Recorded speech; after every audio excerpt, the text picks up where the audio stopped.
时代，仙法凋零，别人还在锻造体魄、打磨筋骨，你早已登临仙道，一借炼丹之术，搅动天下风云。得了诸天万界的宗武世界，一个个大王朝并存的时代，而你是这世间真正的炼丹师。这一天，同福客栈外来了2个客人。老白，你又在偷懒，就知道睡。瞧你这样子美得很呀。掌柜的，我就是个跑堂的，连客人都没有，我不休息还能干嘛？没有客人，没有客人，你不会出去招揽客人吗？你想要饿死我跟小贝吗？哎呦啊！这位曾经名噪一时的道圣，在佟掌柜面前温柔的像一只小猫咪，毫无半点江湖大佬的气势。掌柜的，有客人来了。客官，快里面请。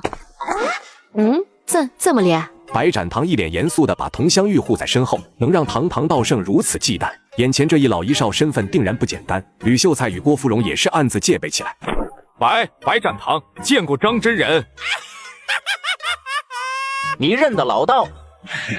张真人，半年之前，张真人100岁寿宴，盛况空前，在下一时好奇，偷偷跑到武当山看了一眼。哦，有趣！一尊只玄后期的宗师，居然在这客栈之中当跑堂吗？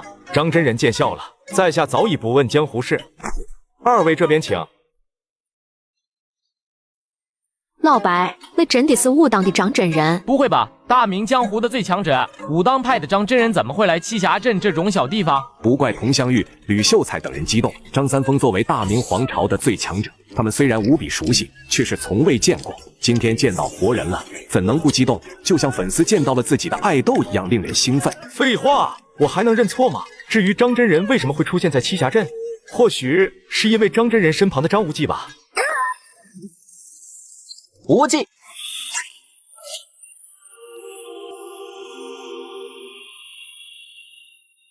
无忌，你没事吧？师公，无忌没事了。没事就好，没事就好。师公，无忌会死吗？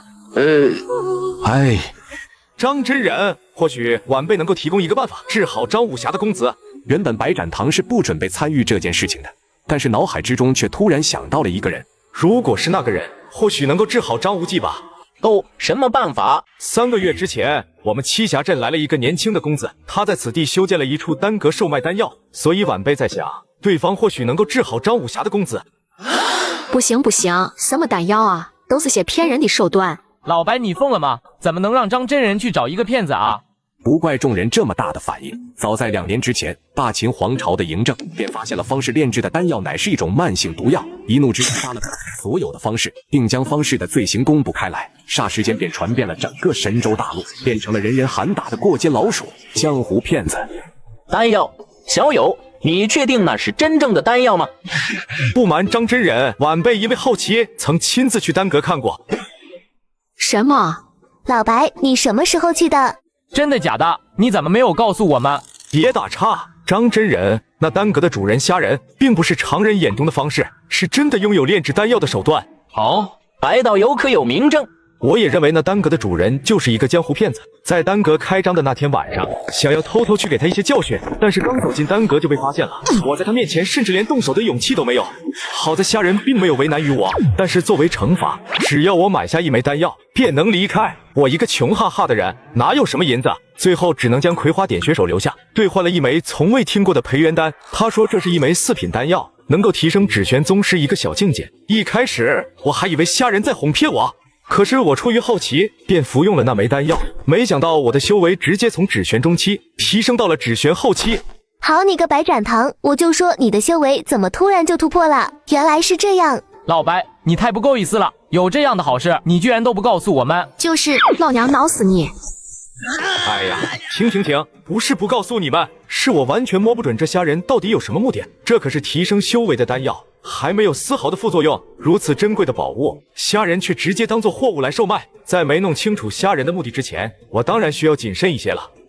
有趣，所以你告诉频道这个消息，就是希望频道去试探那虾仁一番，知晓他的目的吗？年老成精的张三丰瞬间就洞悉了白展堂的意图，却也并没有生气。此刻他倒是对那神秘的丹阁来了一丝兴趣。还请张真人见谅，晚辈的确有着这方面的心思，但是晚辈也没有欺骗张真人。以虾仁能够炼制丹药的手段，或许真的能够治好张武侠的公子。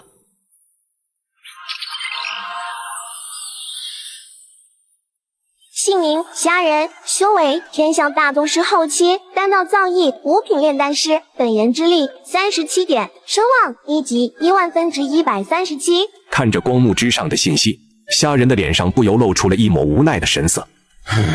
穿越而来已经1年了，才这么一点本源之力和声望，想要不断融合炼丹师的传承，需要用足够的声望来兑换，现在看来还早呢。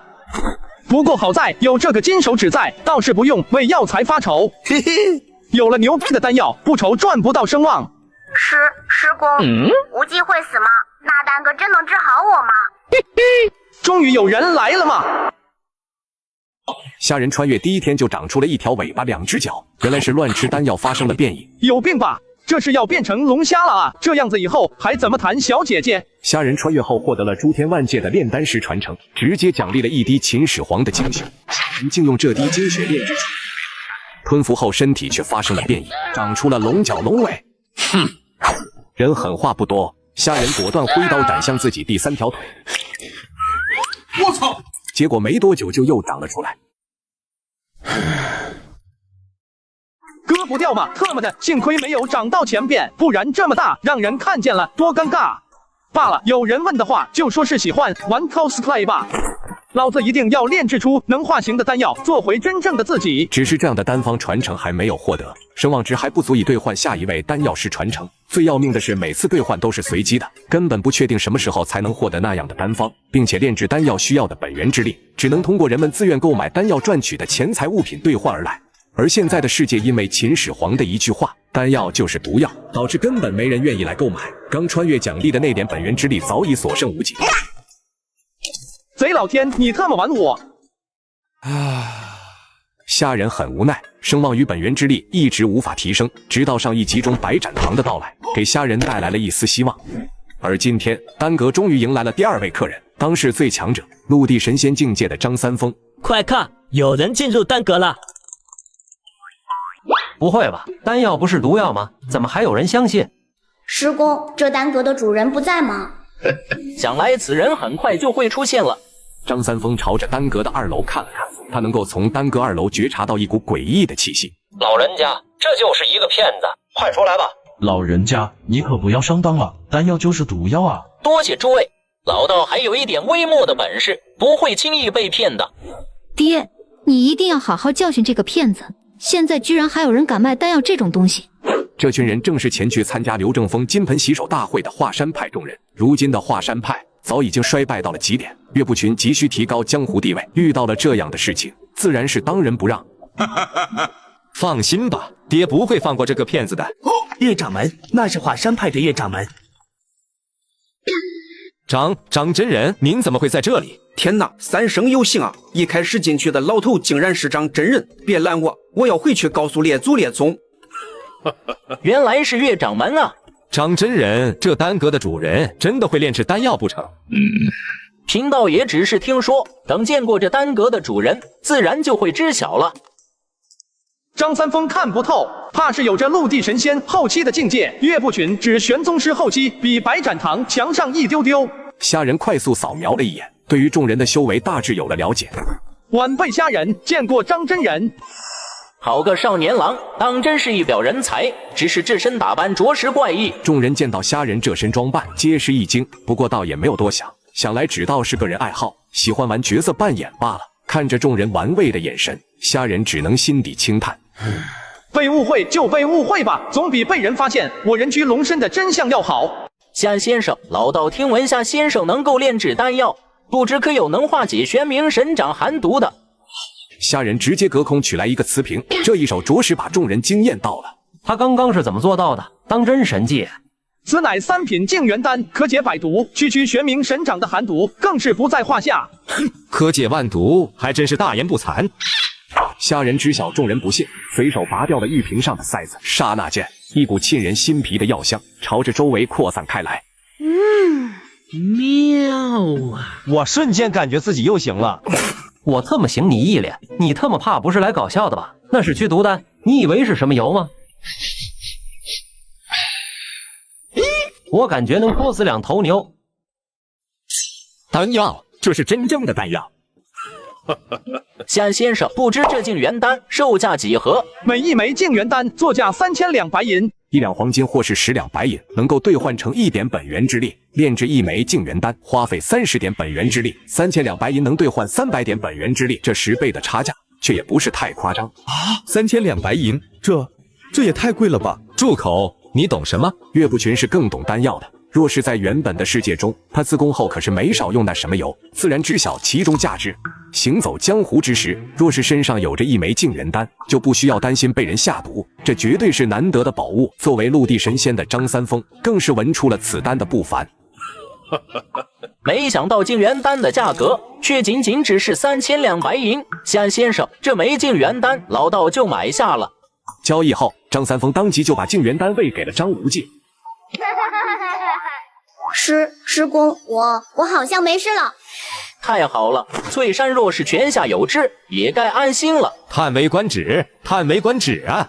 多谢夏先生，武当必有后报。张真人不必如此，这只是一枚小小丹药而已。如此神奇的丹药，夏先生竟说只是小小一枚，莫非还有更神奇的丹药不成？夏先生，不知你这里的丹药可能治好一个瘫痪多年之人？张真人是为了于三峡罢。我有3品续骨丹，大宗师之下断骨再续；4品生机丹，大宗师之下只要还有一口气，定能重焕生机；5品涅槃丹，陆地神仙之下第一次服用，3天之内痊愈，同时还能一经法髓，实力大进。之后再服用涅槃丹，便只有治疗伤势的能力。听到此处，岳不群的眼睛都红了。如果能够一经法髓，必然能实力大进，想要振兴华山指日可待呀！夏先生，不知这5品丹药涅槃丹售价几何？这么变态的虾仁你见过吗？穿越第1天竟然长出了1条尾巴2只脚，更变态的是，他居然把自己的尾巴烤着吃了，还美其名曰肥水不流外人田。这可是大补啊，可不能浪费了。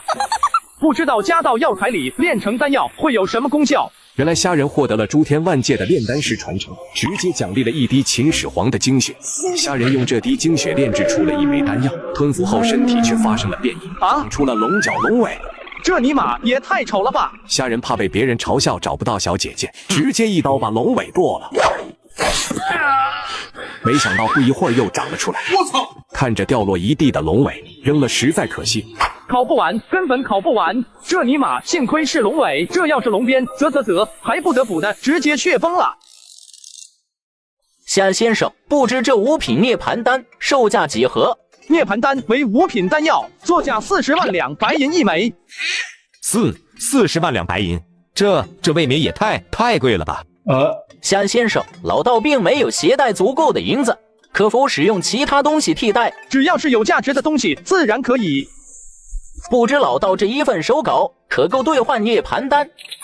太极拳残卷，天阶上品武技，可兑换57000点本元之力。看着光幕之上的信息，虾仁的双眼之中闪过一抹诧异的神色。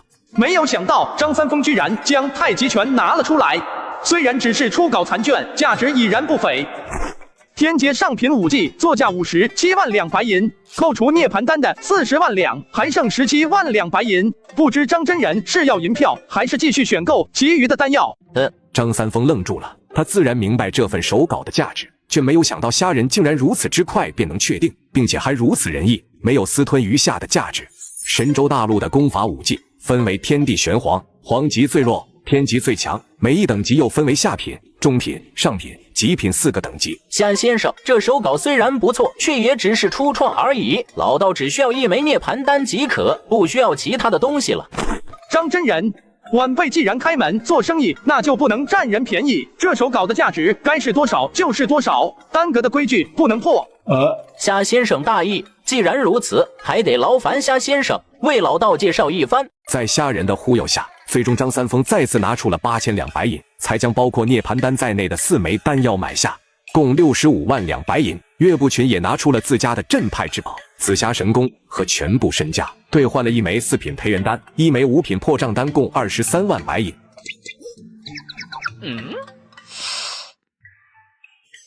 夏先生，不知你这里有没有那种丹药？啊？哪种？就是那种，你懂的。这张真人在搞什么名堂？哎呀，就是那种老头乐。啥是老头乐？你没听说过吗？我跟你说啊，这两人在嘀咕什么呢？张三丰跟虾仁解释了半天，虾仁终于知道了这个老头想要什么。张真人，您说的这种丹药在下还没有研制出来，等研制出来后，一定第一时间拿您老人家做实验。不，实验好了，一定第一时间给您服用，一展往日雄风。那老道就静候佳音了。告辞。不送，这老头有点意思。岳掌门还有何需求？支持定制哦。暂时不需要了。有了虾先生的丹药，岳某正要寻一处地方冲击天象大宗师境界。只是岳某有一事很好奇，不知当讲不当讲。咱俩关系有那么好了吗？不该问的别问，不当讲就别讲了。岳掌门慢走，欢迎下次光临。这次一共可以兑换8万多本源之力，也要闭关冲击一下境界了。这个虾仁仪表堂堂，手段又是如此高明，怎么那身装扮着实令人捧腹？想来定是有何癖好，实在是好奇呀。爹爹，前边有一座客栈，我们去那里闭关吧。看着眼前的2枚丹药，岳不群眼中充满了坚定。只这2枚丹药已经是华山派的全部身家了，可谓是一场豪赌。华山派随时可能被嵩山左冷禅吞并，令他不得不破釜沉舟。大师兄，你说师傅能突破吗？不知道。劳德诺作为左冷禅安插在华山的卧底，此刻心中充满了烦躁。不行，必须要想个办法将这消息传回嵩山。老白，你说岳不群能突破吗？那培元丹定然可助他突破到指玄宗巅峰，但是想要再突破到天象大宗师，那破障丹只有2成成功的几率，不好说啊。师兄，你成功了。不错，现在的我已经成为了一尊天象大宗师，复兴我华山派指日可待呀。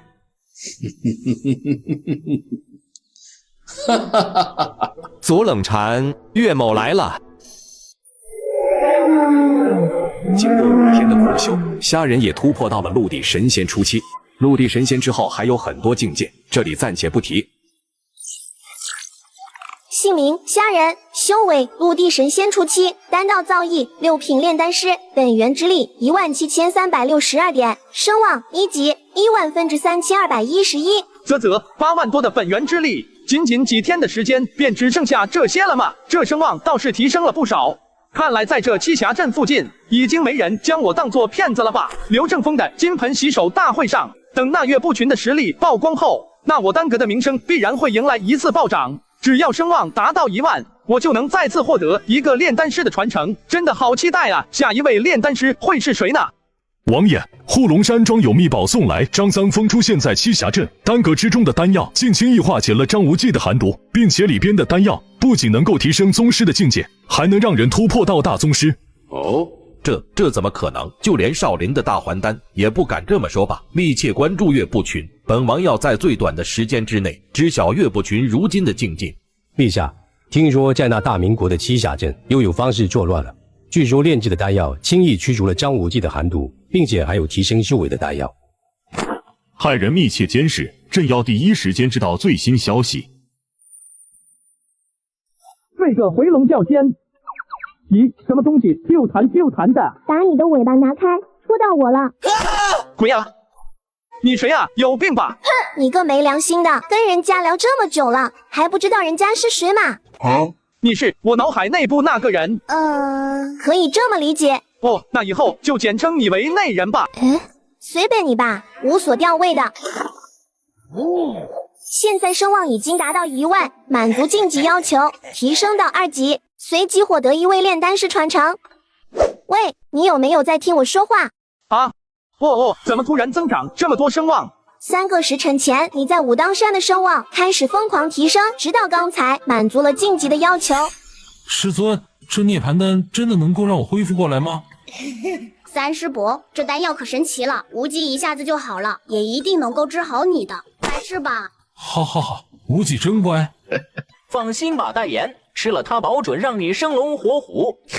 于代言没有犹豫，一口气将丹药吞入腹中，刹那间，一抹耀眼的光芒将于代言彻底笼罩进去。三师兄的气息。天象，这是天象大宗师境界。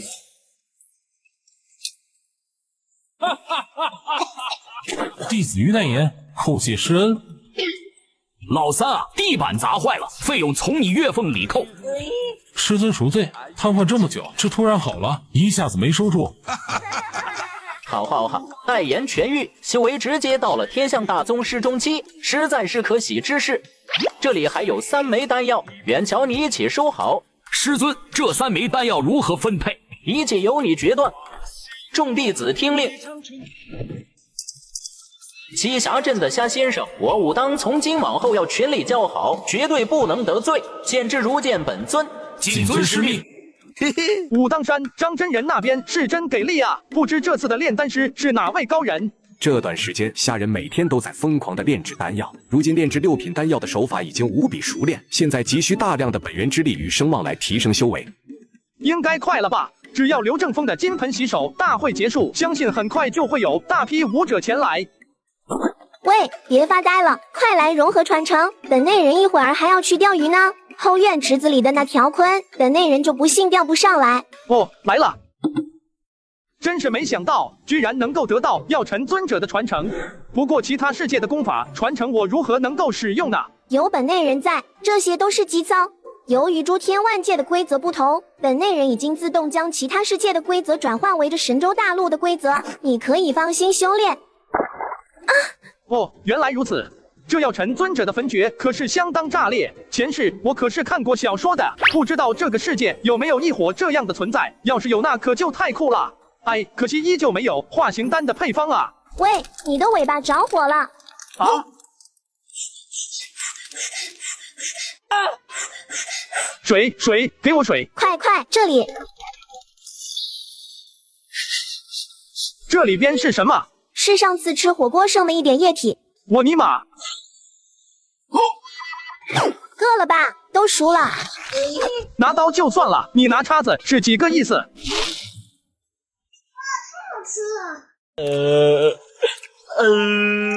本源之力没了，声望也兑换完了，什么时候才能兑换到化形丹啊？刘正风咋还不金盆洗手？承蒙诸位赏脸，来参加刘某的金盆洗手大会。今日之后，刘某便彻底退出江湖。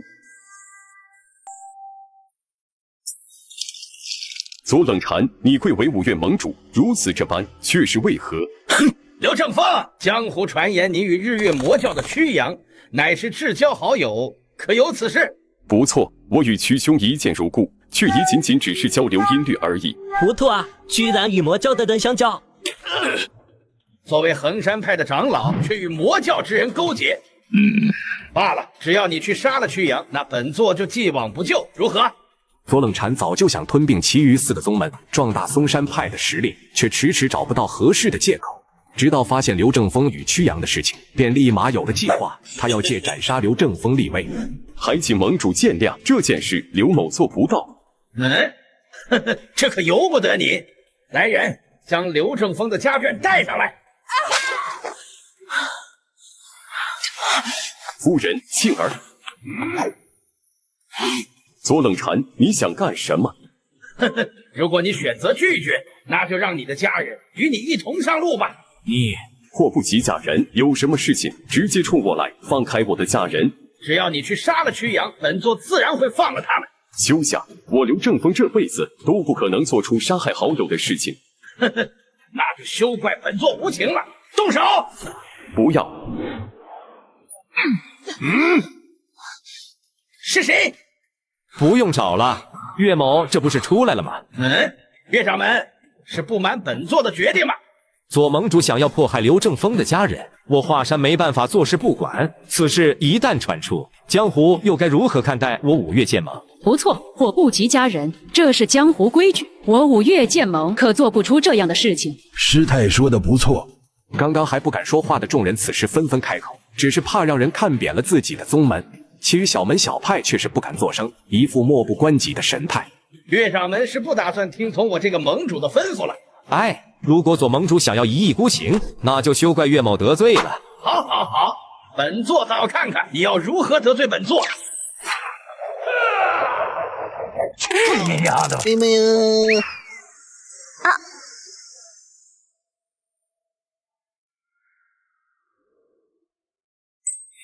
左盟主刘正风犯下大错，自然应该接受惩罚。但刘正风的家人无辜，却不能任由左盟主杀害。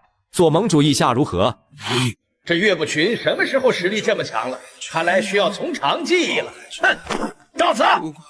刘某谢过岳掌门，诸位道友，刘某落得如此下场，怨不得别人，只恨天道不公，今日便以死谢罪。多谢诸位放过刘某的家人。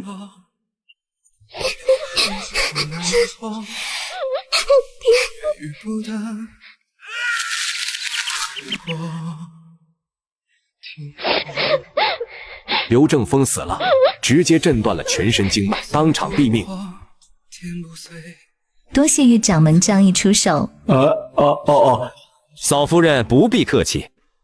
岳不群正在与刘夫人攀谈，这边众多江湖人士不淡定了。这岳不群越狱之前还是指玄宗后期，如今竟到了天象大宗师的境界，当真奇怪。众人将目光投向了华山派的众弟子。这几天大家都会留下给刘正风办丧事，这期间肯定能套出点有用的信息出来。而令狐冲也没有让大家失望，在2个尼姑3个小伙的轮番夹击之下，喝得酩酊大醉，说出了修为暴涨的真相。一时间，江湖涌动。大师兄，休息一下吧，接连几天赶路，人疲马乏的。好，就地休整一下。眼前这帮人正是准备再次去购买丹药的武当派众人。自从见识到丹药的神奇之后，决定再次去购买一些。怎么了？是不是发生了什么大事？师傅，岳不群修为提升的秘密被公开了，如今有不少武者正赶往栖霞镇。继续赶路，3天之内，我们必须要进入栖霞镇。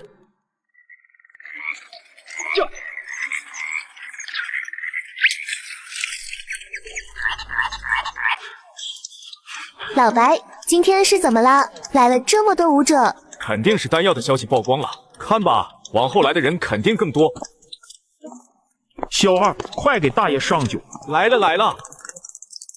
小二，给我上些酒菜。他奶奶的，磨蹭什么呢？还不快上酒！小二，小二，小二，不行，得赶快通知我爹。武当派宋远桥求见虾先生。终于来了。虾先生，此番前来却是想要再购置一些丹药，叨扰虾先生了。宋大侠客气了，不知需要购置什么丹药。宋远桥正要说话，忽然又有人登门。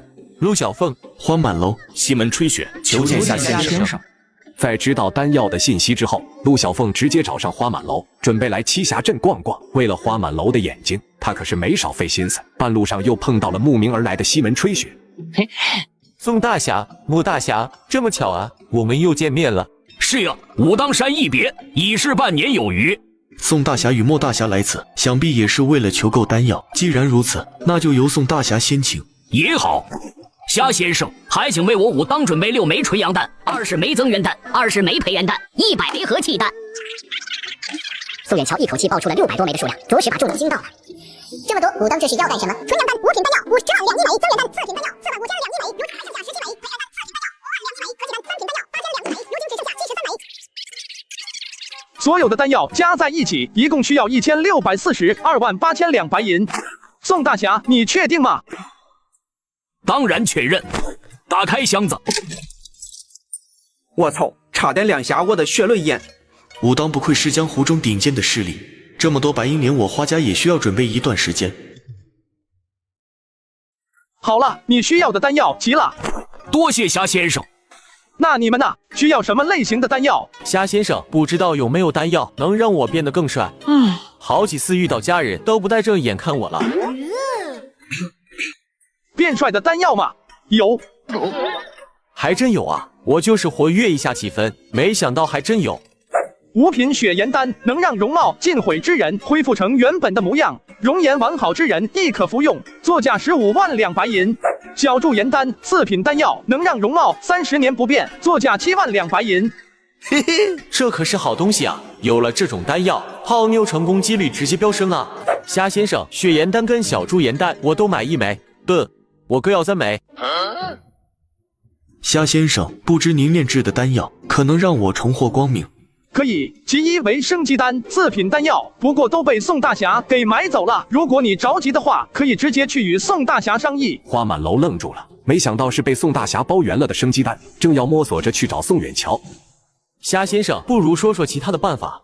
想来生鸡丹不是唯一能治愈花满楼的丹药吧？其二为5品涅槃丹，不仅能治好陆地神仙之下的武者，第一次服用还能一经法髓，实力大进。如今正好还剩下1枚。花满楼清楚地记得，宋远桥一开始想要购买10枚涅槃丹，虾人当时回答只剩7枚，而宋远桥最后却只购买了6枚。显然最后1枚是宋远桥特意为他留下的。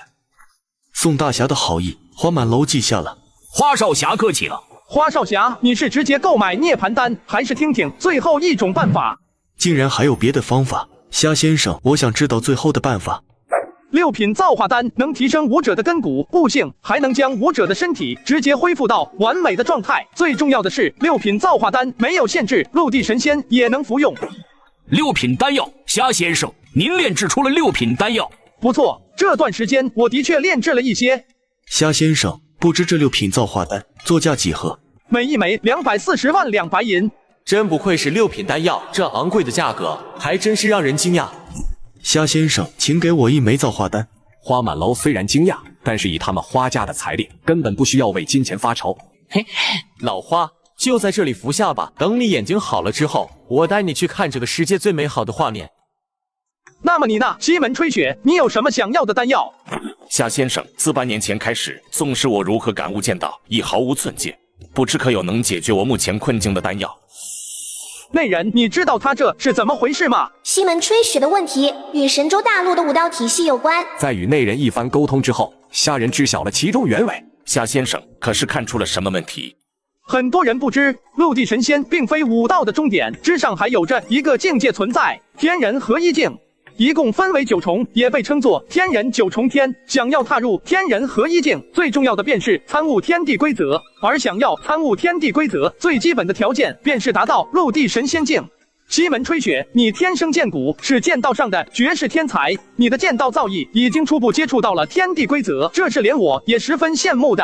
毕竟我达到陆地神仙好几天了，也未曾接触到规则之力。你是天象大宗师巅峰，终究不是陆地神仙，所以才会停滞不前。而当今世界最强者张真人，修为早就达到了陆地神仙巅峰，对于天地规则的领悟也达到了很深的程度。要不了多久，张真人必然能够打破瓶颈，踏入天人合一境界。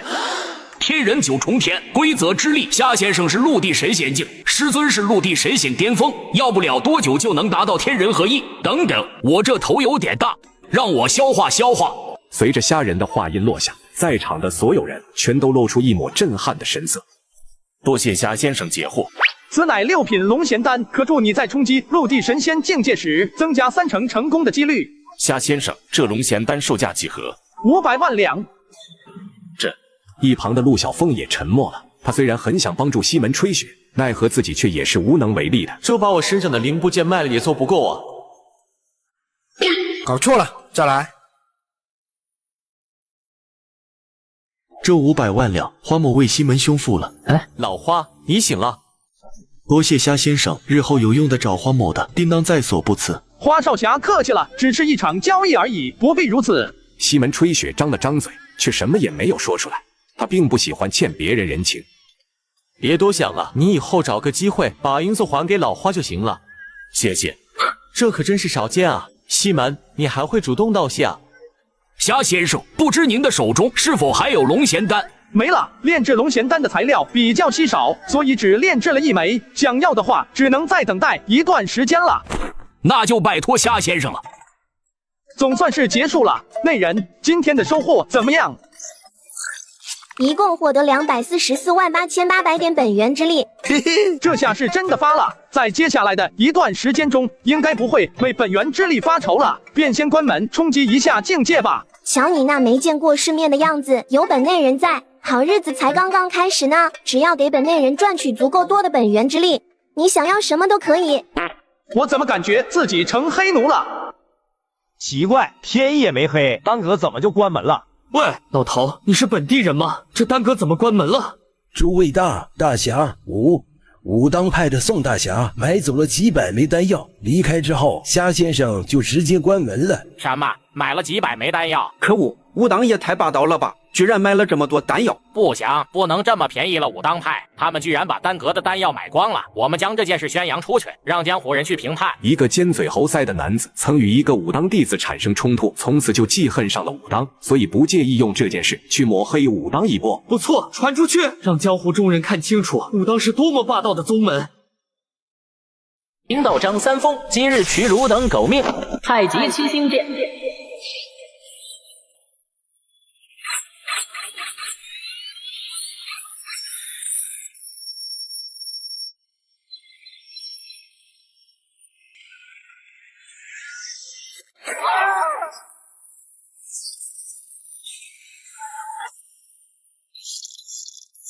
救命啊！张三丰杀人了！阿弥陀佛，张施主，我们只是来讨个说法，为何将丹药全部买光，致使丹阁关门？你竟如此大开杀戒，未免太霸道了些。好你个老秃驴，那丹阁之中所余丹药甚多，关门想必另有原委。尔等不去求证，反而来我武当闹事，莫非看不出此事是被有心之人利用不成？张真人，江湖之人亲眼所见，却早已证实，武当要作何解释？灭绝老尼，半年之前不仁慈，致使汝等逼死我爱徒翠山，今日又来胡闹，真当我张三丰是泥捏的不成？既然来了，那就都留下吧。张施主手下留情。太好了，弘治神风来了，这下有救了。弘治秃驴，你也来送死吗？阿弥陀佛，得饶人处且饶人。今日他们已经受到了教训，还请就此罢手吧。老秃驴，他们逼死我徒儿之时，你怎么不阻止？今日倒是来假慈悲，你若再阻我，定斩不饶。阿弥陀佛，张施主请。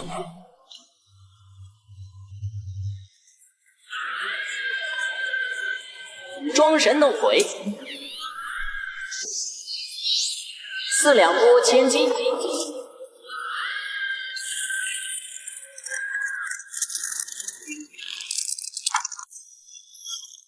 快跑快跑！趁张三丰被拖住，赶紧跑！素心，我又来看你了。栖霞镇出现了一个丹阁，据说所售丹药十分强大，想来能够让你苏醒过来。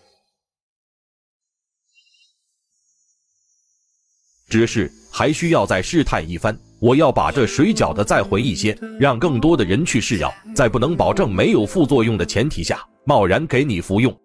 月华洒下，起舞落成霜。再等等，再等等，你一定可以醒过来的。这位野心勃勃的大明皇叔，面对自己的挚爱，满脸柔情，只是为了自己的目的，是有些不择手段的。不管是为了爱人，还是地位。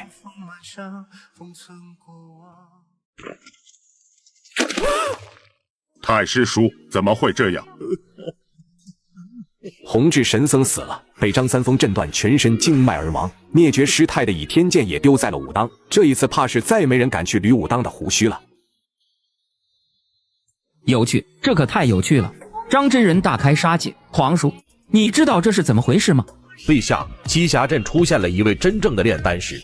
宋远桥购买了大量的丹药之后，丹阁便关门了，所以江湖中人认为是宋远桥将丹药买光了。因此，他们想让武当派给出一个交代。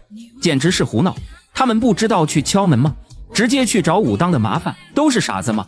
现在好了，这么多人死在武当山，陆地神仙都死了一位。陛下，您有所不知，真正的炼丹师在江湖中的地位很高，更何况虾人还是一尊陆地神仙。一旦惹怒了虾人，只要拿出一些丹药悬赏，自然会有大量的武者去帮他解决得罪他的人。那又怎么样？不过是一个江湖中人罢了。按照曹都主这么说，岂不是连朕也惹不起对方？陛下息怒，那虾人只是江湖泥腿子，就算给虾人10个胆子，他也不敢冒犯陛下啊！你朱厚照算什么东西？不过就是一个废物罢了。如果你真的得罪了虾人，只怕怎么死的都没人知道。陛下，曹都主所言不差。陛下身为大明皇朝之主，乃是大明的主宰，下人不过是一个江湖草莽，自然不敢冒犯陛下。臣有一个想法，希望陛下可以考虑一番。皇叔请讲。臣请陛下下旨，宣虾人入朝为官，成为朝廷的御用炼丹师。如果任由这些丹药流入江湖，用不了多久，江湖武者的实力就会变得极为强大，这不利于朝廷管理。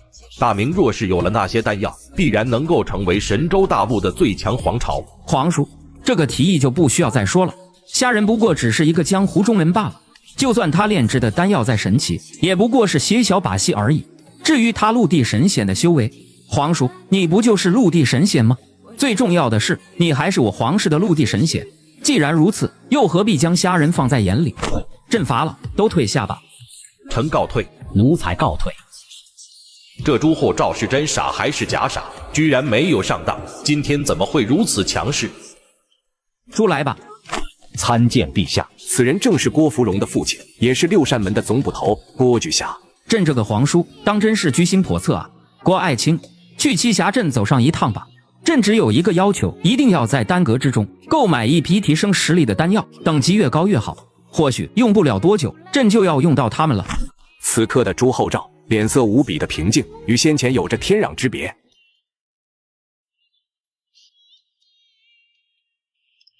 姑奶奶，我不干了，这是客栈吗？哪有客栈这么忙的？掌柜的，我们招点人吧，客栈的生意这么好，只靠我们忙不过来啊。我倒是想扩建客栈，但是扩建客栈要钱啊，这钱谁来给？你给，你给，还是你给？掌柜的，舍不得孩子套不着狼，看吧，栖霞镇很快就会成为大明的中心，肯定有人来栖霞镇开客栈、开酒楼。如果我们不扩建，拿什么去竞争？老白说的对，扩建必须要扩建。此时的丹阁之外，同样汇聚了大量的武者，有的已经在此等了好多天，他们或躺或卧，有的在席地而坐吃着东西，有仇怨的则在小声对骂，却没人敢动手，生怕太大声吵到了丹阁之主，购买不到丹药。突然一股恐怖的威压将众人压得喘不过气来，同时一块石碑自地下不断的生长出来。快看，那是什么东西？神奇啊！地上怎么长出来一块石碑？此乃丹阁石碑，本座已将所有丹药信息铭刻其上，后续也会不断加入新的丹药。自明日开始，丹阁再次开放。太好了，终于可以购买丹药了。姓名：虾人，修为天人一重天，丹道造诣7品炼丹师，本源之力13650点，声望2级，10万分之10万。终于达到天人合一境界，本源之力又所剩无几了。声望竟然也满了，下一位炼丹师传承又会是谁呢？片刻过后，虾人的脸色难看的能滴出水来，只因这次兑换来的炼丹师水平不咋地，白白浪费了一次机会，如何能高兴起来？开始吧，你们谁要买丹药？看着脸色铁青的虾人，一时间喧闹的众人直接愣住了，谁也不敢第一个上前，生怕得罪了对方。福威镖局林平之要购买丹药，求虾先生成全。大色龙，你告诉我这是什么？昨晚获得传承时一时激动，没收住。哼！福威镖局林平之，请虾先生成全。只要付得起代价，谁都可以购买丹药，不需要本座成全。林平之，你要拿什么来支付呢？这是我林家的辟邪剑谱，请虾先生过目。什么？竟然是辟邪剑谱？那个据说能快速变强的功法？辟邪剑谱，天阶下品功法，可兑换47000点本源之力。天阶下品，价值47万两白银。这怎会如此廉价？你们要明白，对于功法武技，本座只是回收一下而已，你们完全可以提前做个备份，对于你们而言是没有任何损失的。虾先生说的不错，就算把我们的秘籍交出去，以虾先生的眼界修为，只怕也不会看上吧。虾先生，是林平之不知好歹了，请虾先生莫怪。无妨，你要购买什么丹药？虾先生，林平之身负血海深仇，还请虾先生指点，应该购买什么丹药？林平之早已将石碑上的丹药信息抄录了一遍，且思考了一晚上要购买何种丹药。令他万万没想到的是，自己视若珍宝的辟邪剑谱居然只能兑换47万两白银，这让他一时间不知该如何是好。作为今天的第一个客人，本座就跟你说两句。47万两白银能购买的丹药虽然不少，但你资质平庸，也仅仅能突破到只玄宗境界，对战于沧海，胜算不大。纵使修炼辟邪剑谱，能快速提升修为，最多3年时间，你便能成为天象大宗师。但由于是残缺功法，之后基本难以寸进。于沧海现在就是只玄后期，这3年说不得也还会有所突破，到时你也未必是他的对手。而且修炼辟邪剑谱的弊端，想必你也是十分清楚的。所以照现在的情况看，你报仇无望。怎么会这样？我扶危镖局的血海深仇难以得报了吗？林平之正在绝望之际，虾人的声音再次传来。林平之，本座看你心性纯良，给你一个机会，我想与你玩个游戏，若是成功，可助你大仇得报，不知你可感应允？只要能让我手刃仇人，要林平之做什么都行。本座新研制出来一种丹药，乃是7品噬生丹。顾名思义，吞下之后会吞噬你的生命，只剩3年寿命，但是会极大的开发你的潜能，突破到何种境界，全看自己潜力。你可敢一试？夏先生竟然炼制出了7品丹药，他林平之何德何能有这次机缘？你被屠满门，背负血海深仇来此求药，说不定也能有这种施妖的机会。那还是算了。在众人起哄吵闹声中，经过激烈的思想斗争，林平之做出了决定。林平之愿意接受这个游戏。很好，若你能使本座满意，本座不介意再给你一次机缘，为你逆天续命。什么？夏先生竟然能增加寿元，这消息太震撼，得尽快传回去。最近的栖霞镇可谓是汇聚了诸多的眼线，观察着丹阁的一举一动。在听到有能增加寿元的丹药之后，都坐不住了，纷纷取出传信之法，向背后的势力报信。可以想象，接下来的江湖必会更加风起云涌。该死，林平之该死，这个虾人也该死，不能继续留在这里了，得赶紧躲起来。师傅，您不是去买丹药了吗？怎么回来了？为师突然收到一封密信，需要去处理一下，你等且在此处休整，为师很快便回。恭送师傅。快看，林平之突破到至玄宗了，从后天道至玄，仅几个吐纳的时间，现在到至玄宗巅峰了。天哪，突破到天象了！这林平之资质平平，没想到潜力竟然如此之大。看来还是有些潜力的，不知能到何种程度。夏先生当真神人，这7品丹药太强了。片刻过后，林平之的修为停在了天象大宗师巅峰。此刻的众人已经惊得合不拢嘴了。还不错，比我想的竟还要强一点。林平之，叩谢夏先生大恩。林平之，你可愿成为丹阁的员工？什么？夏先生要招收员工？可我，他林平之何德何能？为什么那个被灭门的不是我？怎么，你不愿意？愿意。从此刻开始，林平之这条命便是先生的了。去为你的父母报仇吧。虽然暂时没有什么功法辅助，但是以你现在的境界，若是敌不过于沧海，便没必要回来了。丹阁不需要废物。林平之走了，余下众人也从震惊中回过神来，又有许多人购买了一些丹药。夏先生，我要购买1枚聚气丹，1枚增元丹，1枚培元丹。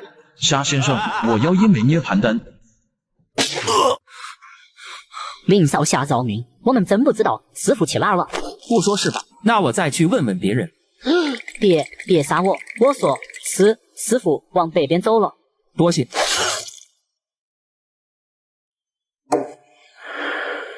店家，给我身后那位客人来1碗酒，我请客。不劳阁下了，我这就启程了。杜莽，吃了这碗酒，好送你上路。你，林平之，你突破到天象大宗师了。于沧海，纳命来。爹娘，哼，孩儿给你们报仇了，你们可以安息了。此人好眼熟，这不是林平之吗？他就是林平之啊，真是撞了大运的家伙。3年已过，谁还会记得他林平之？你莫不是傻了吧？夏先生可是会炼制清明寿丹的。不会吧？那样的宝物，夏先生怎么会给林平之？林平之参见夏先生。自今日之后，便称呼我为阁主。本座先把所有丹药的信息给你，自明日开始便开始工作吧。闲暇之时可修习这套功法。这竟然是超越天阶的功法，多谢阁主。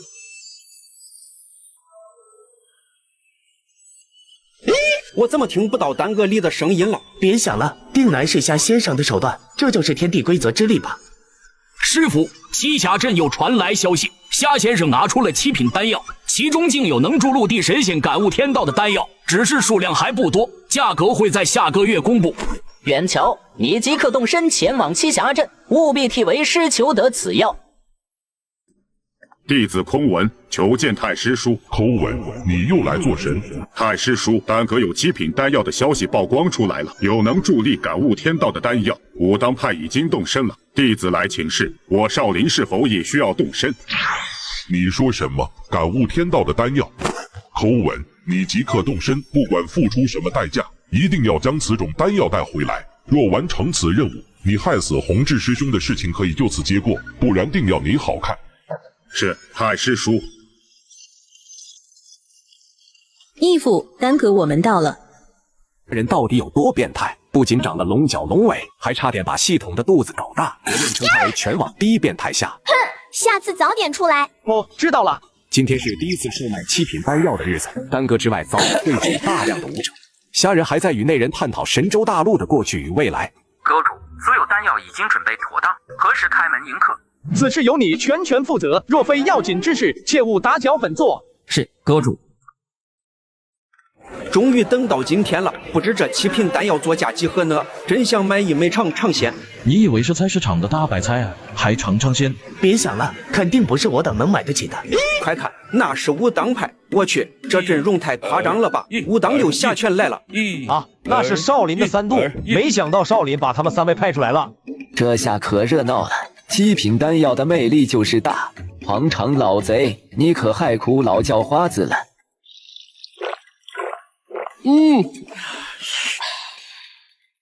郡主，王爷叮嘱，切不可暴露行踪。武当6侠现在的实力不在我们之下，若被他们发现，定会不依不饶。哎呀，放心吧，大师傅，本郡主可是机灵着呢。不过，若是买下7品丹药，你们能否带我安全离开？郡主放心，有我兄弟2人加上古大师，我们定可安全离开。那个小孩就是张无忌吧？看来是真好了，大师傅，你们的玄冥神掌以后怕是没啥作用喽。快看，丹阁开门啦！诸位，此次交易由我林平之全权负责，有任何需求皆可告知于我。林少侠，敢问这7品丹药价格几何？今日有多少7品丹药售卖呢？诸位稍安，阁主有事需要林某传达。第一，1个月之后，阁主会开门收徒，设下考验，筛选有炼丹天赋之人，天赋上乘者可拜入阁主门下，成为入室弟子，学习炼丹之术；天赋下乘者可成为记名弟子，只能学习一些基础炼丹之法，且可随时离开。而一旦成为入室弟子，便永远只能是丹阁之人。第二，2个月后，丹阁会举行一场拍卖会，出售一些稀有且功能强大的丹药。8品丹药至少会有3枚，本次会出售7品丹药种类13枚，一共130枚。我操，这3条消息一条比一条真憨。敢问林少侠，招收弟子有年龄限制吗？并无年龄限制，只要被检测到有炼丹天赋，不论年龄多大，皆可来学习。这可是一则重磅消息，得赶紧传回去。阿弥陀佛，贫僧3人怕是多余来此了。看样子我们都被虾先生骗了，7品丹药并没有想象中那么稀少。你错了，这1个月虾先生一直在炼制，所以7品丹药才会有一些。林少侠，快给我们介绍下这次都有哪些丹药，价格又是怎样的呢？原来是扶苏公子，本次出售的一共13枚，价格从3000万白银到上亿2不等。丹药信息马上会在丹碑上显现，诸位可根据自己的需要来报给林某。众人都在查看碑文之时，扶苏早已想好了要购买何种丹药。此次秦皇给的任务就是购买能增加寿元的丹药。林少侠，我想购买1枚清明寿丹，1枚清灵百草丹。扶苏公子，2枚丹药共需1亿1000万白银。待扶苏开头之后，陆续有人选好了想要的丹药。阿弥陀佛，林少侠，我少林要购买2枚万象丹，2枚小悟道丹，2枚真意丹。我操，少林真是太有钱了，果然是底蕴深厚。切，你也不看看那是什么单位？空文方丈，6枚丹药一共需要3亿4000万白银。还真是小看了这神州大陆，很多势力的底蕴还是非常深厚的。喂，你要知道，神州大陆纵然是一方小千世界，其底蕴也是不容忽视。只不过现在的世界天地规则不太完善，很难孕育出极其强大的武者，因此整体还处于小千世界的水平。只有不断产生出强大的武者，整个世界的底蕴才会提升。但是由于规则之力不完整，又很难孕育出来，所以就很矛盾，一直处于停止的状态。那如果我能造就出大批实力强大的武者呢？如此的话，整体世界之力必然能够提升，底蕴也会提升，孕育资源的速度也会加快。其实就是有钱的会越有钱。既然如此，那我何不将丹药免费赠予众人？如此岂不是更能加快世界进化的进程？你是个傻子吧？没有收入来兑换本源之力，你拿什么去种植药草？拿什么去炼丹呢？说的也是。所以丹药的价格不能定得太高，也不能太低，需要维持目前状态的稳定，同时又需要逐步提高世界之力。了解了。看来之前的计划还是要继续完善下去，提升整个神州大陆的世界之力，晋级成大千世界。阁主，这3天一共售卖了87枚7品丹药，很多势力还处于观望的状态。竟然只出售了这么点，看来是需要给这个世界再添一把柴了。林平之，你散布出去消息，就说2个月之后出售的丹药有能助力陆地神仙直接突破到天人合一境界的丹药，第一个竞拍成功的，本座会赠送一个神秘物品。是，阁主。素心，我买回来了小返魂丹，还有1枚精灵百草丹，你很快就会醒过来了。朱无事从栖霞镇赶回来后，便直接进入了密室，让素心苏醒的愿望，甚至还在皇位之上，江山与美人他都想要。但是如果只能选择一个的话，那冰棺中的家人定是他最终的选择。素心，你醒了。你是？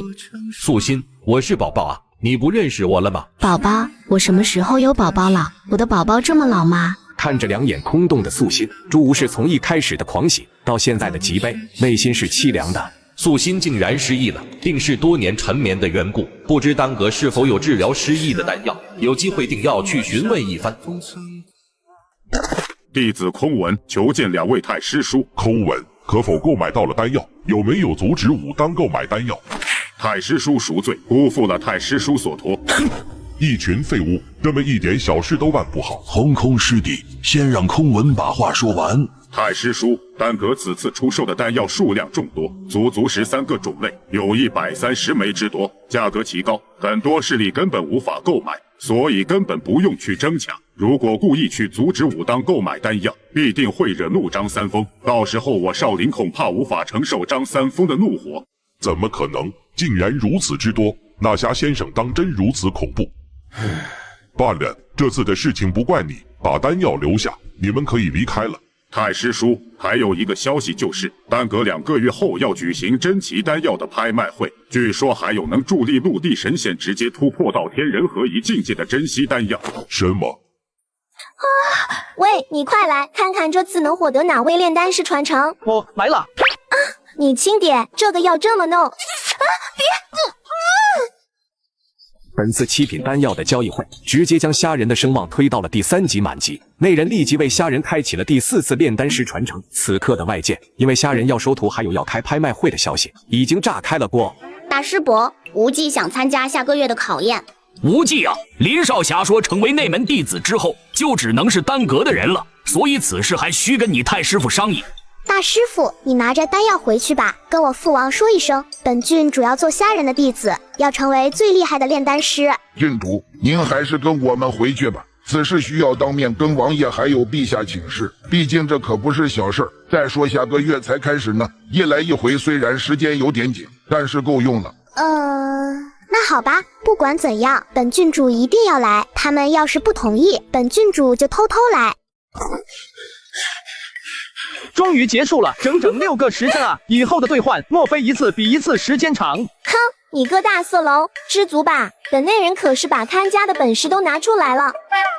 不过这6个时辰是真值啊，竟然是太上老君的传承。他不仅是一位炼丹宗师，更是掌握着炼气阵法的手段。贼老天，你特么总算给老子慷慨了一回，正愁徒弟们的炼丹炉去哪儿弄呢？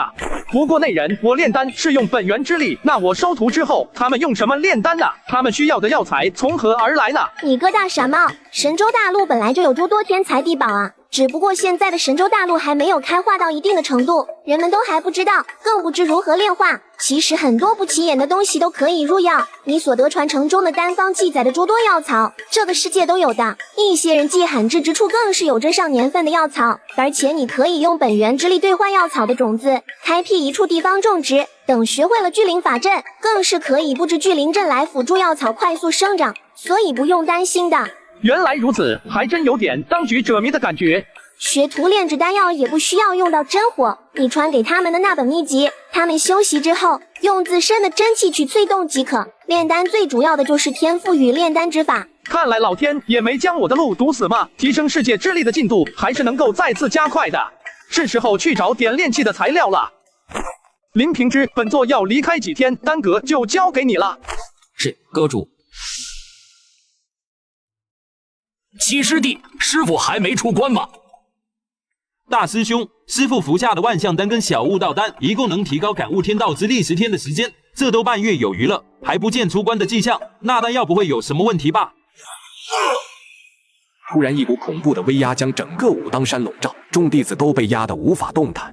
与此同时，远在万里之外的一处洞穴之中，一座冰山忽然崩塌，一股骇人的气息弥漫开来。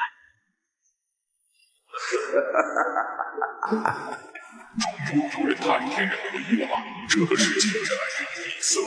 再试下去。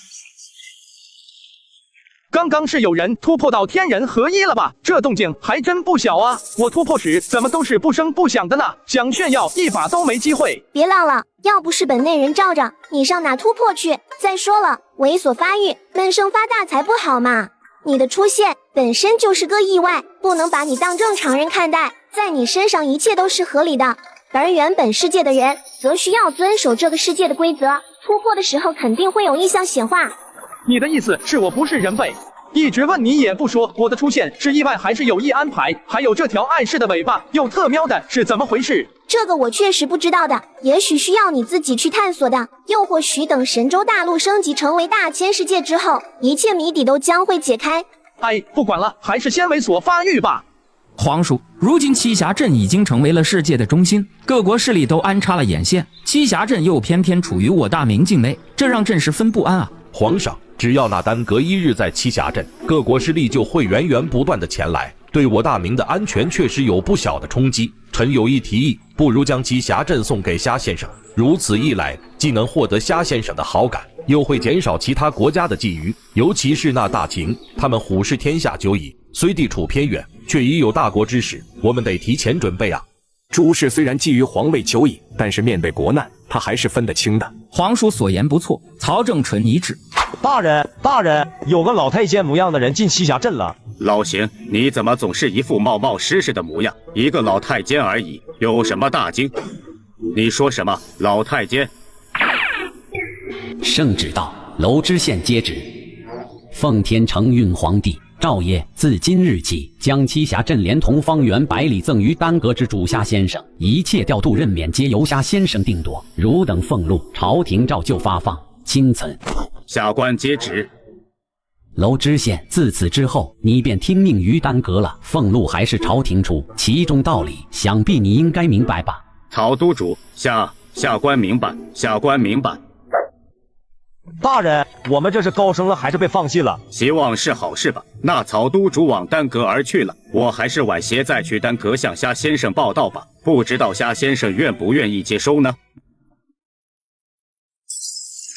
岂有此理！武安君此次扶苏被行刺，定要查个水落石出。胆敢在我大秦境内行刺，若非有蒙将军拖住对方，武安君得以及时赶到，只怕扶苏就被杀了，丹药也会被抢走。陛下放心，臣已经安排下去了，定要查个水落石出。陛下，栖霞镇的眼线有消息传来，大明将栖霞镇方圆100里都敬重给了那虾先生。如今栖霞镇虽处于明朝境内，却不属于任何一方势力。那明朝的皇帝不足为虑，只不过那铁蛋神侯倒是颇有几分本事，把栖霞镇送出去，定是此人的主意。如今怕是借助丹药早已踏入陆地神仙巅峰，甚至天人合一境界了吧？想要一统天下，此人定是一大障碍。武安君，此次便由武安君带着亥儿去走一趟吧。若是亥儿能成为虾人的弟子，也是不错的。以武安君的实力，若是购得丹药，定可安然带回我大秦。小传，伤势怎么样了？包药，你还知道来看我啊？他奶奶的，要不是武安君，我就交代了。以你的身手，竟也差点被杀。那治下之人口含剧毒，知道不敌武安君，竟然服毒自尽了。不知道那幕后究竟是什么人，竟能让至少是陆地神仙中期的高手埋命。小传，你见了那虾先生没有？他的丹药如此神奇，不知道他知道不知道咱们能回去的方法。他知道不知道我不知道，我只知道他一直没有露面。高阳，我们是穿越者这事儿，还是先别声张了。万一被哪个隐藏的高手抓起来研究，我可救不了你啊！这个世界远没有想象中那么简单。哎，什么时候能回去啊？你好好休息吧，我赶紧回去了。接着，这是什么？6品涅槃丹，这可是我全部的身家了。你快试试，说不定你那俩玩意儿能长出来呢。易小川，你让我又能拥有爱啊！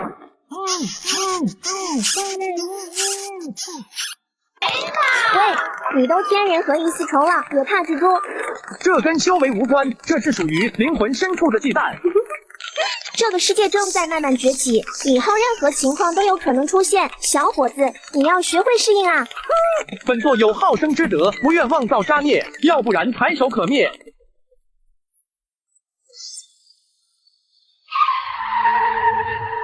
卧槽，这里是什么地方？应该是这片大山的核心区域了。本内人猜的没错，世界之力正在增强，这里果然孕育出了资源。看样子应该是玄铁矿。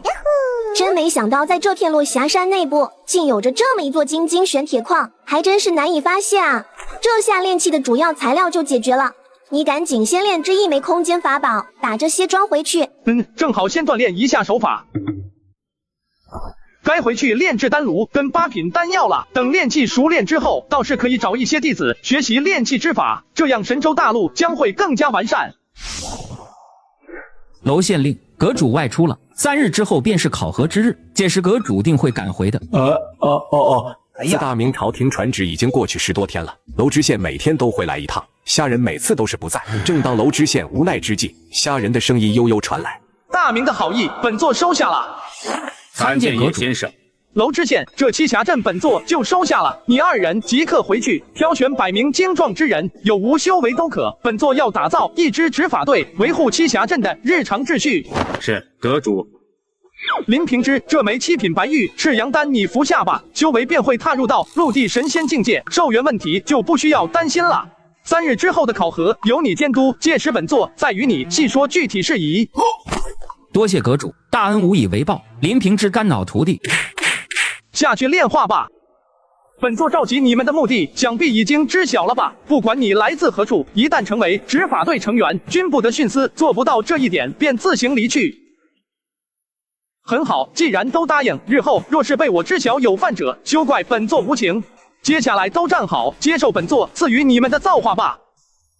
道道玄妙之力倾泻而下，众人沐浴其中，修为肉眼可见的增长，最终都停在了天象大宗师境界。有几个天赋好的，修为更是到了天象大宗师后期。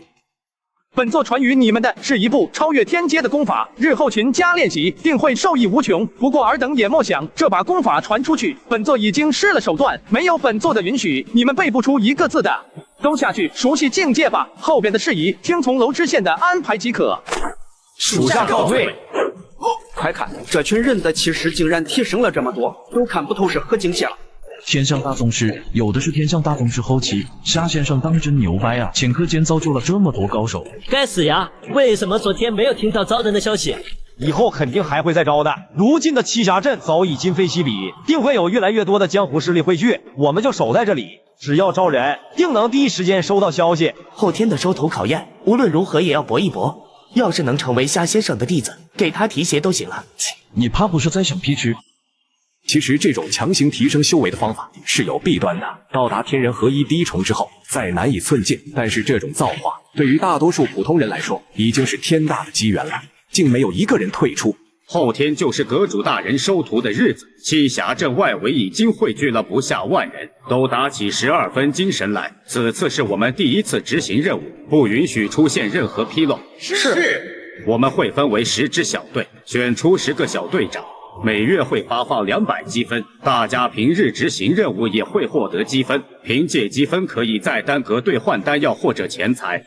什么？楼县令，这是真的吗？太好了，啥子才会去兑换钱财吧？作为刚成立的奖励，每个小队成员获得100积分，队长200积分，各队队长由夏先生指定。这2日我们要抓紧熟悉功法，为收徒考验做准备。楼县令作为执法队的管理者，每个月会获得300积分，这让他顷刻间就对虾仁死心塌地了，因为他与虾仁见面之后，便知晓了这积分到底有着怎样的价值。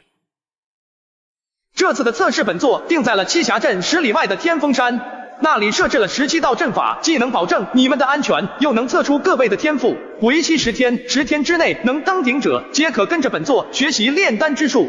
本作会从其中选出天赋上乘者，收为内门弟子。1个时辰后，测验正式开始，大家可以前往天峰山了。兄弟们，冲啊！夏先生没有规定年龄限制，大家都有机会，冲啊！林平之，这是开启阵法的密钥，带着此物可安然到达山顶。你在那里等候，10天之内登顶者就带回丹阁，本座就不去了。遵命。夏先生，这考验也太简单了吧？天凤山仅1000米，辽子撒泡闹的功夫就上去了。哼，你可真是聪明决定了。要真这么简单，夏先生干脆直接招一批人得了，还费这个劲干什么？废什么话，反正没有生命危险，去尝试一番便知深浅。哼，我离个龟龟，知道人多，没想到竟然这么多。考验开始，10天之内登上山顶，便算通过考验。宋师兄，我们快走吧，相信你一定可以登上去的。那是当然，凭我的资质，一定可以第一个登上山顶。快看，那是慕容复，没想到他们也来了。旁边那个小妞挺水灵啊，小模样真俊。喂，你们几个赶紧擦擦嘴！考验一共只有10天的时间，10天一过，阵法就会消失。想拜入夏先生门下，可就没有机会了。武安君，本公子也去了。顾子小仙，有趣。白起竟也是天人合一境界了，莫非前不久的动静是他突破所致？不知那英郑老儿如今到何境界了？他再不突破，只怕是要老死了吧？此处阵法倒是颇为奇特，洛仙，你去试一试吧。遵命。那人气息强大，却有种熟悉之感，莫非就是白起望着山巅那人，内心颇不平静。这天下怕是将要发生巨变了。山巅此人正是当初为秦始皇炼丹的徐牧，在寻得一滴凤凰血后，凑巧炼制出了一枚丹药，他竟自己吞了，给秦始皇的却是混入鸡血的假药，根本毫无作用。此后便躲了起来。秦皇无奈，只得另觅他人炼制丹药。10几年过去，却是炼出了一堆毒药，这才下令斩杀了境内所有方士。徐牧服下丹药之后，短短几年，修为便突破到了天人合一，化名帝释天，成立了一个神秘组织，强力招揽了一些人，洛仙便是其中之一。但是当时的秦国有鬼谷子那种高手，他还不敢乱来，于是便沉眠于冰山之中，稳固境界。这一睡便是10几年。神州大陆的武者修为突破到天象大宗师后，寿命极限是100岁，突破到陆地神仙会增加到200岁，突破到天人合一，修为会增加到500岁。但是知道的人极少，因为天人合一之境的人寥寥无几，只有那些皇族核心之人知晓。而如今的洛仙看起来不过20多岁，却已是陆地神仙初期的修为。有趣，此女修为不弱，如此之快就到达半山腰了，想来资质应该极好。不过越往后压力越大，不知能否通过呢？此时的洛仙却被那无形的威压压得喘不过气来。不行，我一定要通过考验。如果失败了，依照那帝释天的狠辣，定不会放过我的。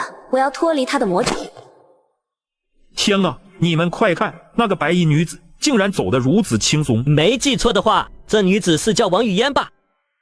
今天是考验的日子，你不去看看吗？去个球，看那个哪有接受传承来的爽！哼，你简直色中了龙，那条尾巴没白长啊！你干嘛？虾仁正在与系统获得传承，这边考验路上迎来了一位奇葩父子。朱元璋，你个不孝爹，磨磨蹭蹭像个娘们，赶紧滚回皇陵接着睡吧。你他娘的，Judy，你个逆子，老子要诛你10族！不，老子要诛你100族！100多年了，一直挖苦老子，老子弄死你！这首曲子听了100多年了，还是这种妻离子散的感觉，太痛苦了。咱的雕儿，咱的雄鹰，咱的妹子，咱一定要复活你们！对，就是这种感觉。每次一放这首曲子，仿佛修为都提升了。这种死爹的感觉实在太妙了。我操！快关掉！老子叫你关掉！快看那2个穿黑袍的竟然打起来了，这可是下先生的考验呀，不怕给直接踢出去吗？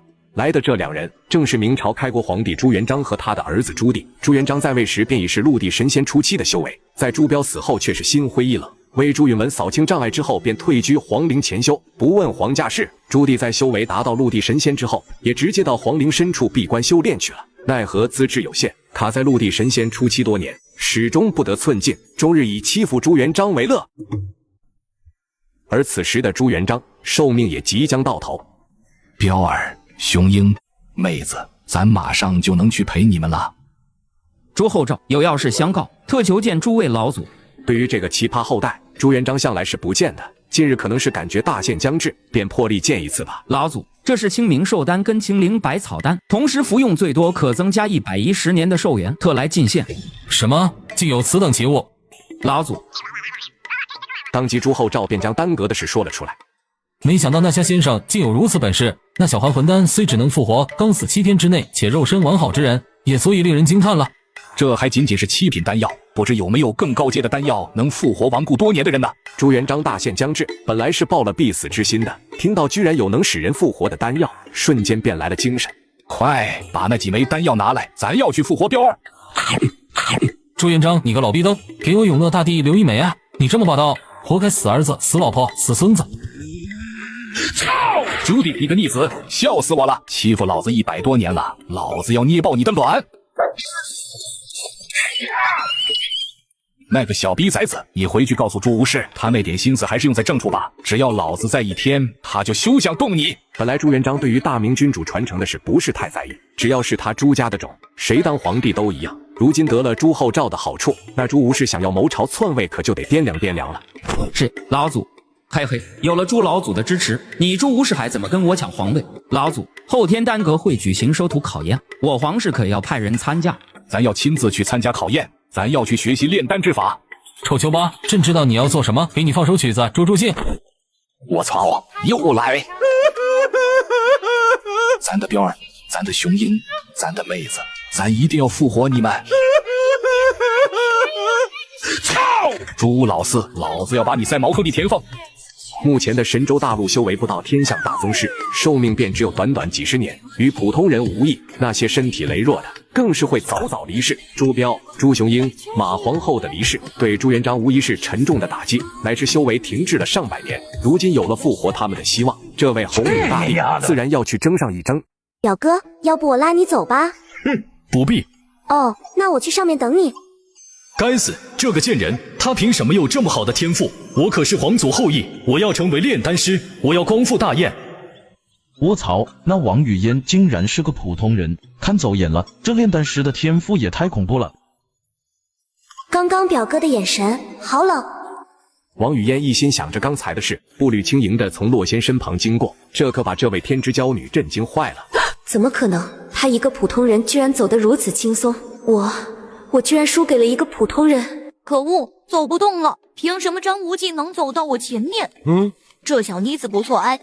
喂，小妞，快过来拉本少爷一把！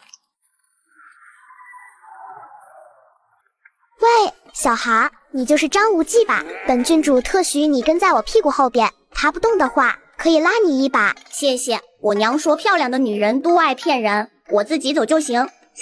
没想到你这么小，知道的还不少呢。你不也是小吗？还好意思说我？你在嘀咕什么呢？没事，你赶紧爬吧，别耽误了时辰。哇，这位姐姐好厉害，走得比我还轻松。姐姐你好，我叫赵敏，很高兴认识你。失魂落魄的王语嫣此刻根本听不到旁人的声音，内心失落到了极点。对于慕容复，他可谓是付出了120分的真心，奈何得到的却是冷漠与无情。恭喜你通过了。哎，卧槽，那王语嫣果然厉害，用了不到2个时辰吧？此女是何人？派人去调查一番，她背后的家族能拉拢就拉拢，不能拉拢就控制起来。此女定要为我所用。是。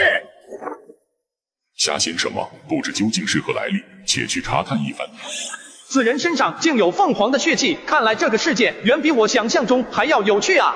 此人莫非是神兽青龙所化吗？竟长有龙尾，修为不过天人4重，真是丢人啊！看了这么久，阁下何不现身一见？我当时何方高人竟有此等炼丹之术，原来是条小泥鳅。本座给你个机会，拜入我门下，助本座荡平神州大陆，日后封你护国大将。那个屌小的拉链没拉，放出你这么个鸟玩意儿来！帝释天身怀凤凰血，却被虾人叫做小鸟，如何能忍？咦，此人修为怎么回事？天人6重竟如此不堪一击！罢了，以后再慢慢收拾他，先把这炉8品丹药炼制完成。好强，大人区区天人4重，本座竟不是其一合之敌，日后必是大患，且先回去从长计议。今天是怎么回事？我丹阁这么好欺负了吗？又来个不长眼的！喂，老头，要不下来喝杯茶？老抻着脖子，容易偏瘫。竟然被发现了，此人说的偏瘫是何意？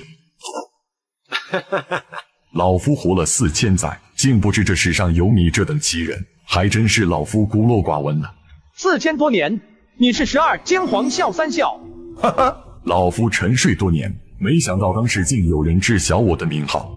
作为穿越者的虾人，在听到对方说活了4000年时，便猜出了老者的身份。笑3笑当年服用了神兽玄武之血，拥有了漫长的寿命。这是一位可敬的老者，一生为了那千秋大劫努力。老头，千秋大劫不是我，本座给你个提示，可去那倭之国找你那2个儿子查探一番。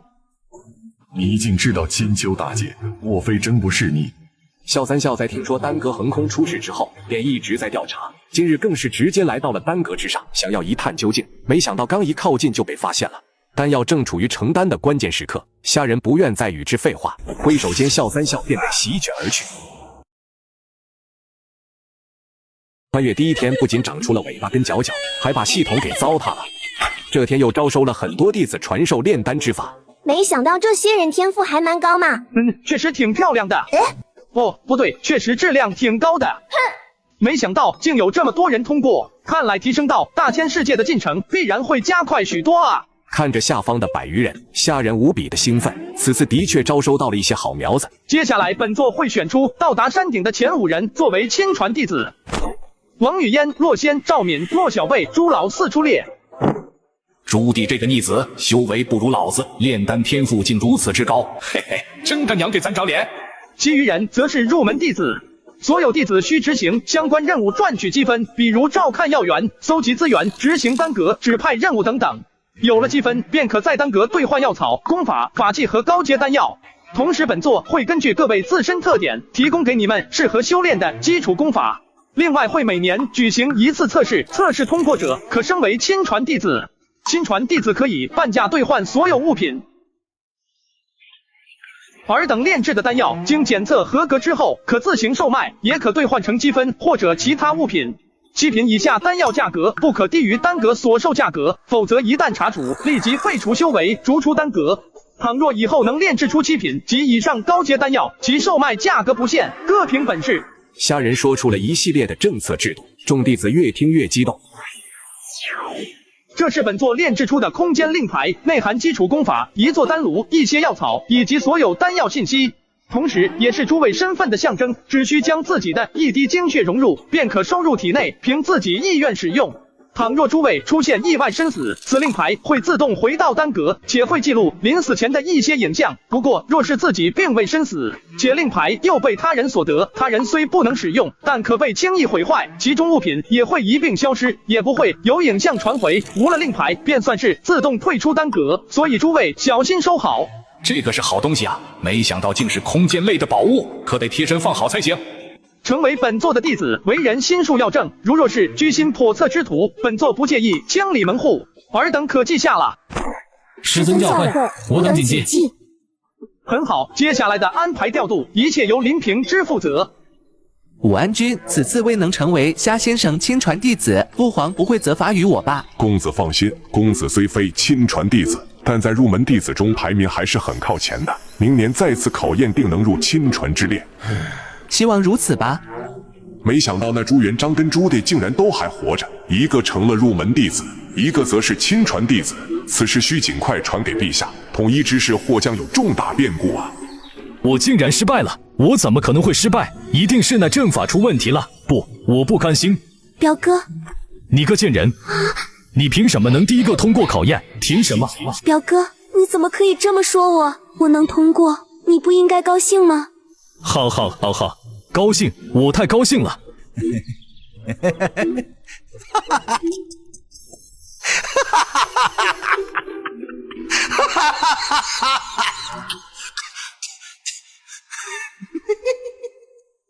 看着状若疯癫的慕容复，王语嫣突然发现，他在自己心目中的地位似乎没那么重要了。哎，嫉妒真的会让一个人面目全非啊！师兄，没关系的，虽然没有通过，但是冲儿跟善儿都成为入门弟子了，一样可以学习炼丹之法的。我们以后要多搜集一些资源给他们用，争取能赚取足够多的积分去兑换高阶的丹药。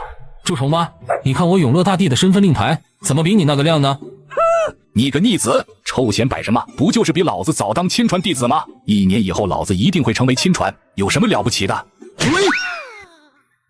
没想到这对奇葩父子也来了，还真是让人意外啊！不过内人，这神州大陆看似王朝林立，其实只有大秦跟大明算是大国，其余国家很难跟这两个相提并论。有人的地方就有江湖，我们提升世界之力，人们的实力提升了，战争肯定也会越发惨烈。那我们提升大千世界的意义是什么呢？不管何时哪里都会有争端，这也是发展的必然。万物本来就是很玄妙的东西，大家从何而来，又去往何处，很难做出解释。探索未知，寻求答案，弥补遗憾，这一切其实都只是一个过程，最重要的也就是这个过程。这个世界的天道还不完整，很多事情还没办法很好的解释，只有到了大千世界才会有可能实现。你难道不想知道为什么会来到这里吗？你难道不想回到原来的世界中吗？一个人的力量终归是渺小的，只有整个世界之力提高到一定程度，才会更容易寻找到背后的真相。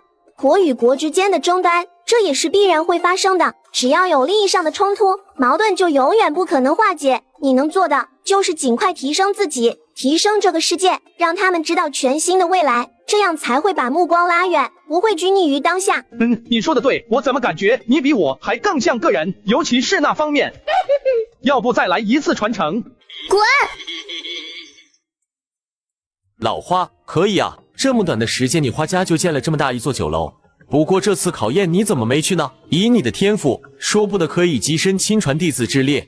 哎，我花家目前看似庞大，实则忧患颇多。若是我拜入丹阁，花家的管理怕是难以有人支撑啊。花满楼其实很想参加的，奈何他们家族的状况实在是不允许。西门吹雪跟陆小凤都去了，不过走到一半就被那股无形的压力打回了原形。以后只能想别的办法来获取丹药了。阁主，拍卖会已经准备就绪。很好，执法队每人奖励100积分，另外把这枚空间戒指作为赠品赠予第一个购买丹药之人。本次拍卖会也全交给你负责，完事之后可以给你一个拜本座为师的机会。多谢阁主，林平之定不辱命。欢迎诸位到访，林某受阁主所托，主持此次拍卖会。下面是第一件拍品，阁主吩咐，第一件竞拍成功的，会赠送空间戒指1枚。本月第一天不仅长出了龙角龙尾，还把尾巴砍下来烤着吃了，没想到尾巴还会自动长出来。云虾人是最强炼丹师，可以吃丹药无限断肢重生。这天丹阁迎来了8品丹药拍卖会。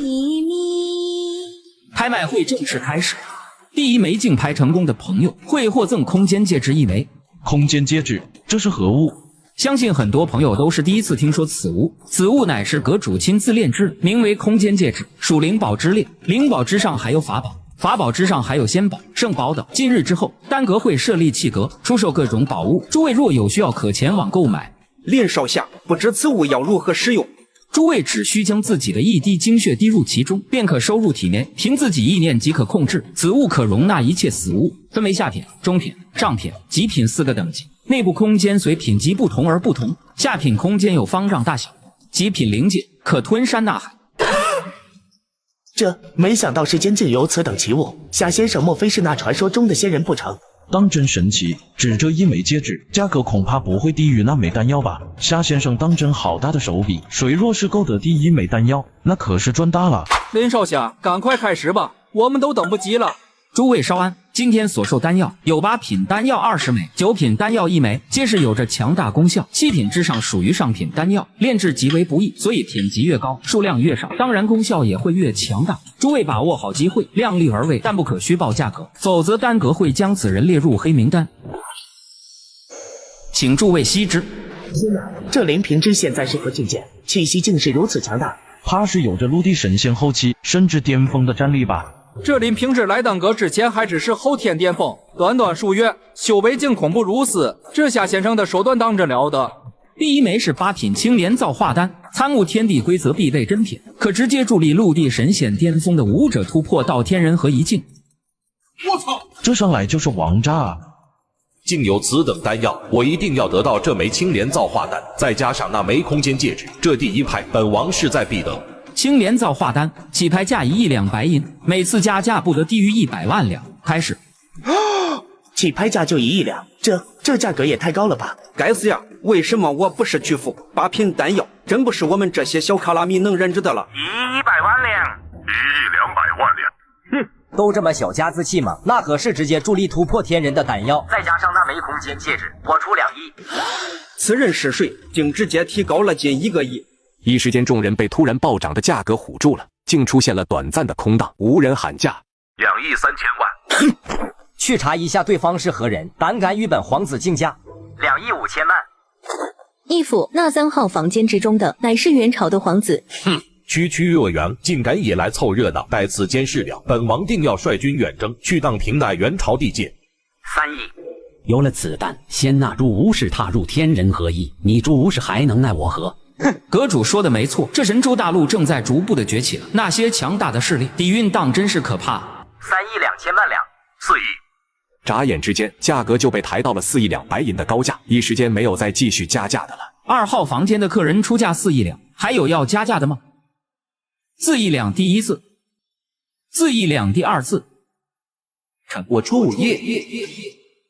公子不可，我们此次来，一是要参加考验，二是要购买丹药，一共也就带了10亿的银票，第一枚就花掉5个亿，后边如若再有更合适的丹药，很可能无力购买啊。武安君放心，我此刻乃是虾先生的入门弟子，虽不能半价兑换丹药与那空间戒指，但是去讲价，优惠一些想来还是可以的。这枚丹药是有那空间戒指的加成，所以价格才会如此之高。后边的丹药价格很可能不会太高的。再说，将这枚空间戒指献给父皇，父皇必定高兴万分的。公子既已喊价，此刻又无人加价，这第一枚丹药定是我们的了。木已成舟，且继续看吧。公子后边切莫再冲动。知道了。哼，你一个小小武安君也配支配我吗？纵你天人2重又如何？还不是我皇室的一条狗。本皇子要做什么，还轮不到你管。胡亥仗着有陛下的宠爱，如此行径，幸亏有扶苏当位，不然我大秦危矣啊！1号房间的客人出价5亿，还有要加价的吗？5亿第一次，5亿第二次，成交。恭喜1号房的贵客拍的青莲造化丹与这枚空间戒指，稍后将有专人去房间与您交易，请稍待。接下来是第2件拍品。气死我了！给我去查，这又是哪里冒出来的货色？敢与本皇子作对，出了栖霞镇，我让他有来无回。是。海棠，立刻去调查今天参加拍卖会的所有人员信息。本王要知道这些高阶丹药最后都会被哪方势力买走，其中很可能将是我大明的大敌。是，义父。第2枚是8品天阳丹，普通人亦可服用，不仅能直接增加150年的寿命，还能让普通人直接拥有天象大宗师初期的修为，相当于增加了至少200年的寿元。逆天了，这是陆地神仙的寿命才200年，这要是再服下1枚天阳丹，靠寿元的积累，说不定也能突破到天人境。踏入天人哪有那么容易？不过能凭空增加150年的寿元，只要有足够的钱支付，相信每个人都愿意购买吧。更离谱的是，居然能直接让普通人成为天象大宗师，比那个师生丹更有价值啊！当初林平之是服用了噬生丹，修为到了天象后期，而且还是看天赋，天赋差的说不定连指玄宗都进不了，寿命也只余3年，一般人都不会选择。此丹我花家定要拿下，若是有了此丹，老祖便有了修为，会有更多的可能。这次一定愿意服用的，我花家也定可再昌盛至少100年了，而且我也有了能抽身的机会，说不定还能拜入丹阁呢。此时的花满楼激动无比，之前他也曾购买过清明寿丹与清灵百草丹给老祖，老祖却不愿服用。满楼啊，在花家虽有些积累，却不是随便消耗的。我一个普通人，这辈子已经活够了，此丹还是留给更有价值之人吧。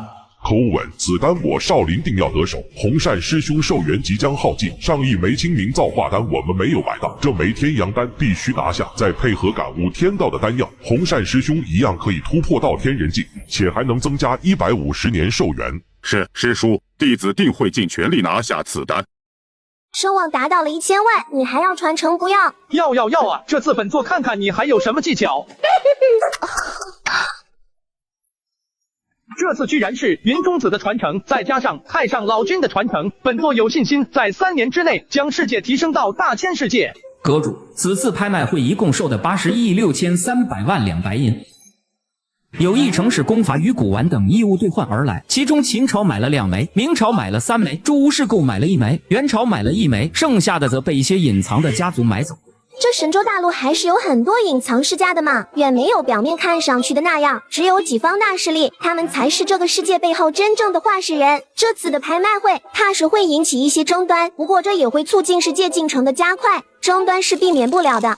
林平之，你传出消息，本座要招收炼器弟子，传授炼器之法。那枚空间戒指只是最低级的灵宝，想要拥有更强大的功法、更高阶的宝物，可以来丹阁购买或者置换。在一些人迹罕至之处，或者是深山秘境之中，有诸多资源，想要的可前去开采。另外，告诉众人，这个世界有真正的仙人，能够真正的长生不死，万古不灭。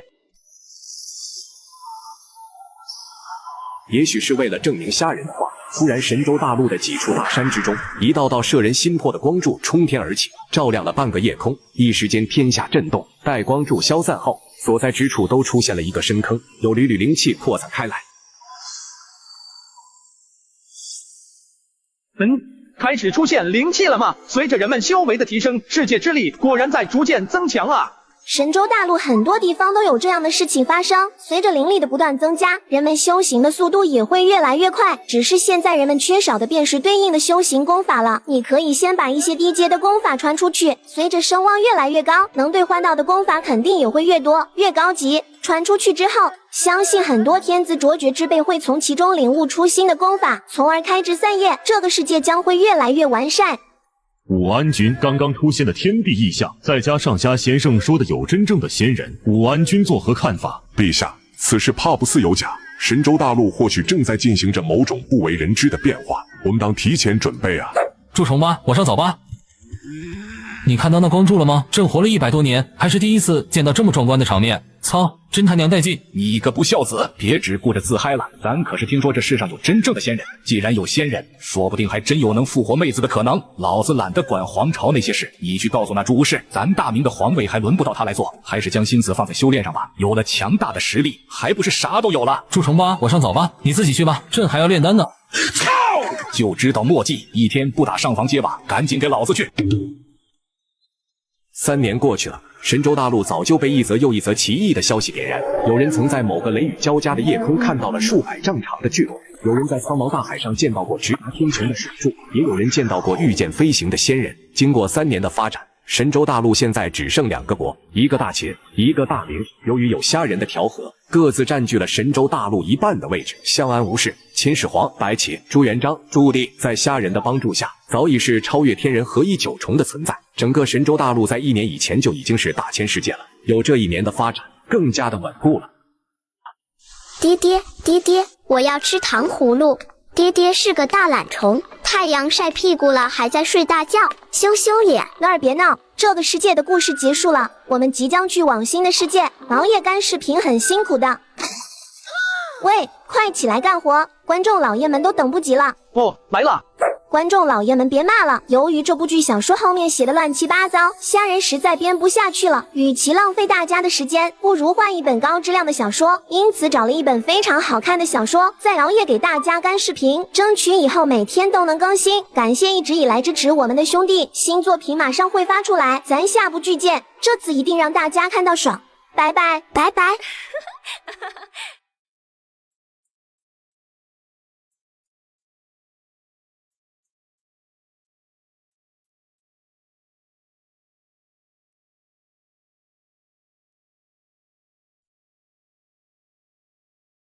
一张褪色的照片，好像带给我一点点怀念，像为老爷爷买的热汤面，味道弥漫过旧旧的后院，流浪猫睡熟在摇晃秋千，夕阳照了一遍，它眯着眼，那张同桌寄的明信片，安静地躺在课桌的里面。快要过完的春天，还有雕刻着图案的门帘，窄窄的长长的过道两边，老房子依然升起了炊烟，刚刚下完了小雨的季节，爸妈